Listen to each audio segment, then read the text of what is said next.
yung parang Crouching Tiger. Yung may Sige nga, bata ere, yung mga ganyan, no? Puro sigaw lang ginagawa ko. Mga ganyan, no? Tapos yung tumatalon-talon sa mga ulo, mga ganyan, no? Tapos, mga ganyan, no? Mga ganyan. Yan po, mga ganyan lang, no? Mga pakapak. Ang galing naman pala, parang modern na Snow White, ano? Opo. So okay naman sa direktor na konti lang ang dialogue mo. Opo, kasi po ang ginagawa ko lang, parang nag-workshop po ako eh. Nag-workshop. Award? Workshop po yung para sa mga tita, nag-emote na ako, tapos puro facial expression lang ginagamit ko. Sige nga, para mga- patingin nga niyan, mga facial expression. Ano ako po pagka nagulat, yun itong ginagawa Gulat, ko. yan, gulat.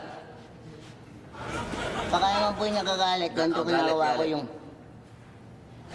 Tapos pagka yung medyo nalulungkot, siyempre kailangan mag-emote Lungkot, ka, lungkot, iniisip ko yung mga malulungkot sa buhay ko, ginagawa ko ganito.